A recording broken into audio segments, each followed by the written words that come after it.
Hey Gilbert, just taking a look at your file. Looks like it's the correct size.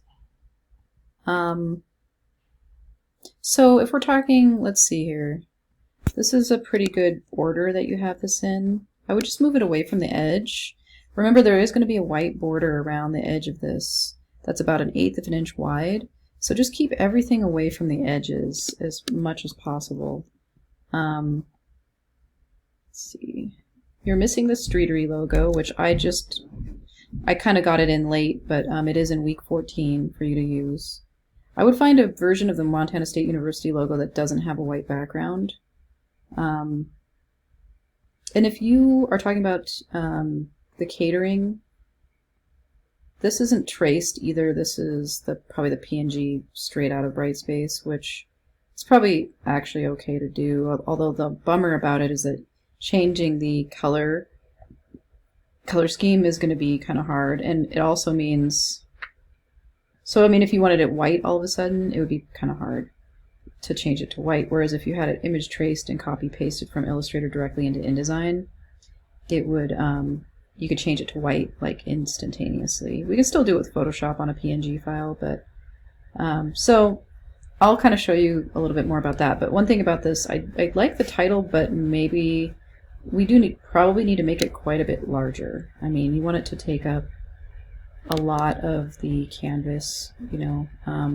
White isn't bad, but maybe try putting a stroke on it and maybe adding in some kind of color that's going to kind of be contrasting.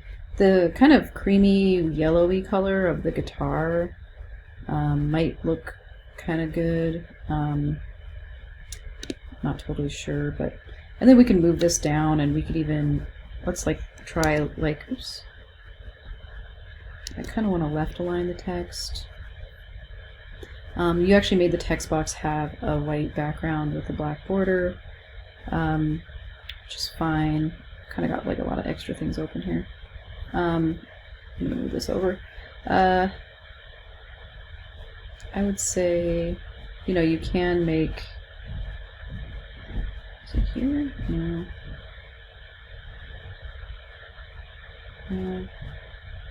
There are some adjustments that you can make. Now these are the drop caps, sorry. No. So we can move over, you know, to create padding on the left edge, I think, by doing this. Yeah.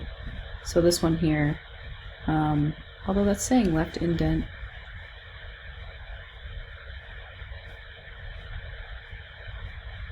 You could do inset spacing, I think.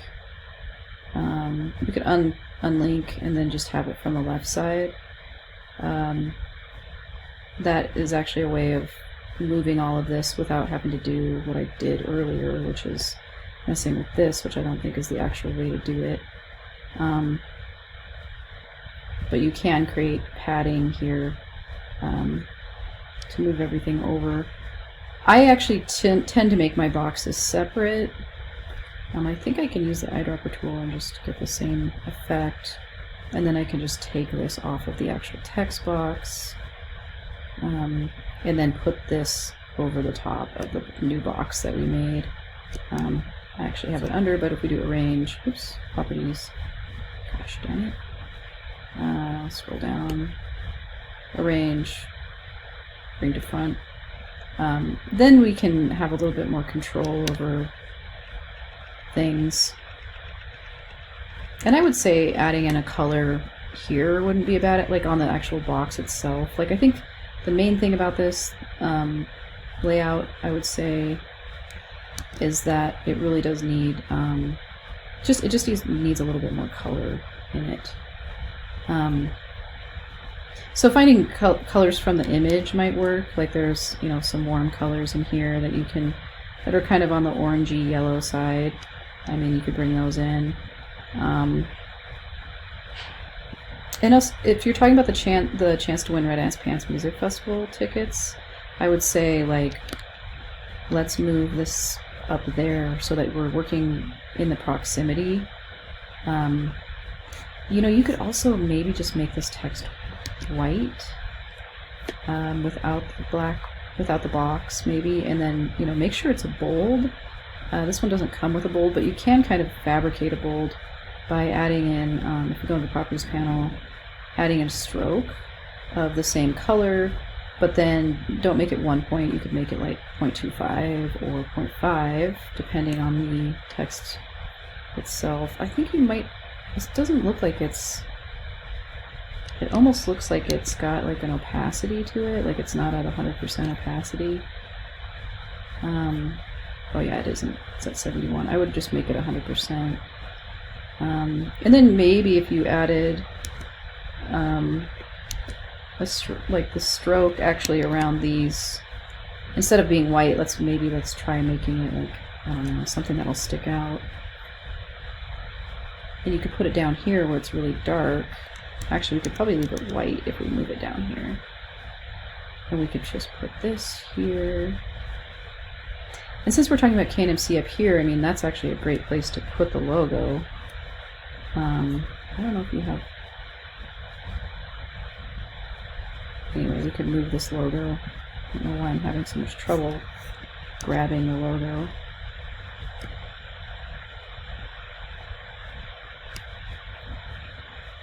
I don't know if it's locked down or what, but I can't seem to move the...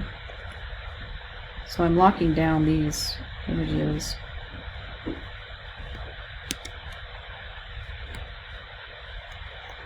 If you go to Object, Unlock All on Spread. I don't know why I can't grab that logo.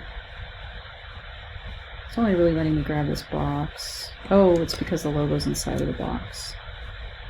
So if I click on it with the white arrow tool to grab it, Command C, and then grab the black arrow tool, click out to deselect and do Command V, I can get it outside of there. For some reason it's inside that box. You could move it, don't move it by the middle, but you could move it with the black arrow tool up here, and then we could put this on 2 lines.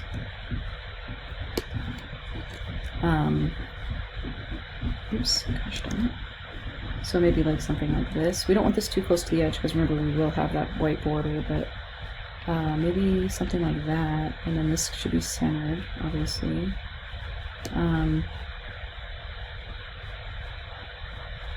And then, you know, this could be deleted out of here. Just use the white arrow tool, delete.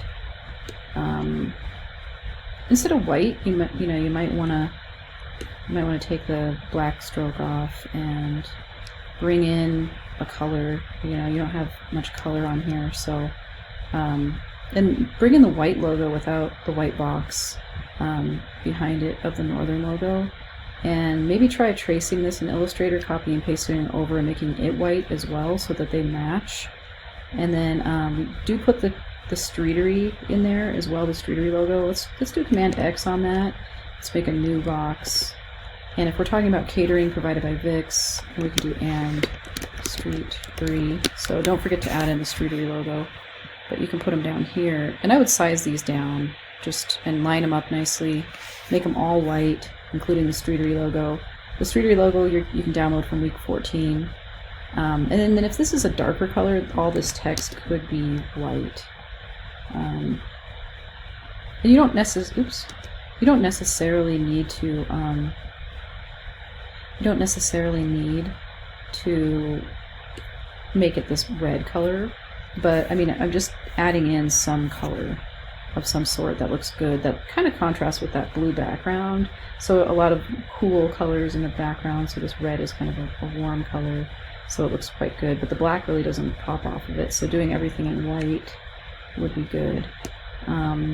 So I think if we did something a little bit more like this, that would be a little bit more successful.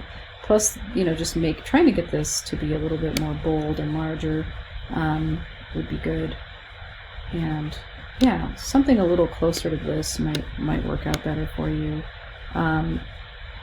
You know, maybe consider doing some Photoshop work, you know, because you do have a photo with text over the top of it, but you haven't done any Photoshop work really, but at the very least, make sure that you're checking these and making sure that they're in CMYK and the effective PPI is 300 or above, which all of these are checking out as being CMYK. and with decent effective DPIs. So yeah, something like this would work really well. But we'll talk to you later.